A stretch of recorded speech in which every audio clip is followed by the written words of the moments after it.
నిర్గమకాండము 2వ అధ్యాయము. లేవి వంశస్థుడొకడు వెళ్ళి లేవి కుమార్తెను వివాహము చేసుకొనెను. ఆ స్త్రీ గర్భవతి అయి కుమారుని కని వాడు సుందరుడై ఉండుట చూచి 3 నెలలు వానిని దాచెను.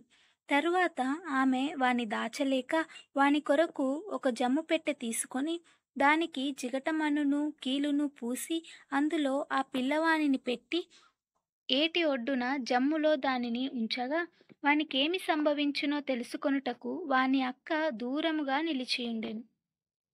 ఫరో కుమార్తె స్నానము చేయుటకు ఏటికి వచ్చెను. ఆమె పనికత్తెలు ఏటి ఒడ్డున నడుచుచుండగా ఆమె నాచులోని ఆ పెట్టెను చూచి తన పనికత్తెనొకతిని పంపి దాన్ని తెప్పించి తెరిచి ఆ పిల్లవాని చూచినప్పుడు ఆ పిల్లవాడు ఏడ్చుచుండగా చూచి వాని యందు కనికరించి వీడు హెబ్రీయుల పిల్లలలో నొకడనెను. అప్పుడు వాని అక్క ఫరో కుమార్తెతో, నీ కొరకు ఈ పిల్లవాన్ని పెంచుటకు నేను వెళ్ళి హెబ్రీ స్త్రీలలో ఒకదానిని పిలుచుకొని వత్తునా అనెను.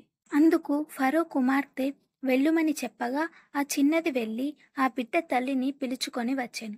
ఫరో కుమార్తె ఆమెతో, ఈ బిడ్డను తీసుకొని పోయి నా కొరకు వానికి పాలిచ్చి పెంచుము, నేను నీకు జీతమిచ్చేదనని చెప్పగా ఆ స్త్రీ ఆ బిడ్డను తీసుకొని పోయి పాలిచ్చి పెంచెను. ఆ బిడ్డ పెద్దవాడైన తరువాత ఆమె ఫరో కుమార్తె యొద్దకు అతని తీసుకొని వచ్చెను. అతడు ఆమెకు కుమారుడాయెను. ఆమె నీటిలో నుండి ఇతని తీసి తినని చెప్పి అతనికి మోషే అను పేరు పెట్టెను. ఆ దినములలో మోషే పెద్దవాడై తన జనుల యొద్దకు పోయి వారి భారములను చూచెను. అప్పుడతడు తన జనులలో ఒక హెబ్రీయుని ఒక ఐగుప్తుడు కొట్టగా చూచెను. అతడు ఇటు అటు తిరిగి చూచి ఎవడునూ లేకపోగా ఆ ఐగుప్తుని చంపి ఇసుకలో వాణ్ణి కప్పిపెట్టెను. మరునాడు అతడు బయట నడిచి వెళ్ళుచుండగా హెబ్రీయులైన మనుష్యులిద్దరూ పోట్లాడుచుండిరి.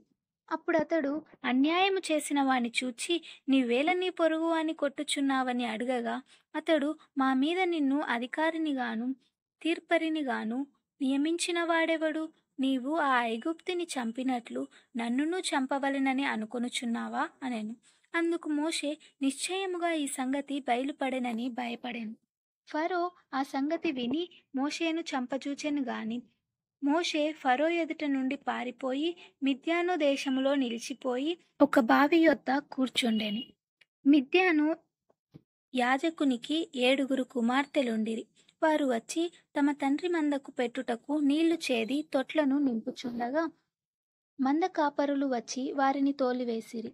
అప్పుడు మోషే లేచి వారికి సహాయము చేసి మందకు నీళ్లు పెట్టెను. వారు తమ తండ్రి అయిన రగూయేలు నొద్దకు వచ్చినప్పుడు అతడు, నేడు మీరింత త్వరగా ఎట్లు వచ్చితిరనెను. అందుకు వారు, ఐగుప్తుడొకడు మంద కాపరుల చేతిలో నుండి మమ్మను తప్పించి వడిగా నీళ్లు చేది మన మందకు పెట్టెననగా అతడు తన కుమార్తెలతో, అతడెక్కడా? ఆ మనిషిని ఏల విడిచి వచ్చితిరి? భోజనమునకు అతని పిలుచుకొని రండనెను. మోషే ఆ మనుష్యునితో నివసించుటకు సమ్మతించెను. అతడు తన కుమార్తె అయిన సిప్పోరాను మోషేకిచ్చెను.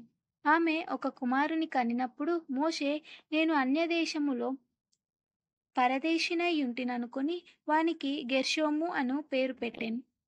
అలాగున అనేక దినములు జరిగిన పిమ్మట ఐగుప్తు రాజు చనిపోయెను. ఇశ్రాయేలీయులు తాము చేయుచున్న వెట్టి పనులను బట్టి నిట్టూర్పులు విడుచుచు మొరపెట్టుచుండగా తమ వెట్టి పనులను బట్టి వారు పెట్టిన మొర దేవుని యొద్దకు చేరెను. కాగా దేవుడు వారి మూలుగును విని అబ్రహాము, ఇస్సాకు, యాకోబులతో తాను చేసిన నిబంధనను జ్ఞాపకము చేసుకొనెను. దేవుడు ఇశ్రాయేలీయులను చూచెను. దేవుడు వారి యందు లక్ష్యముంచెను.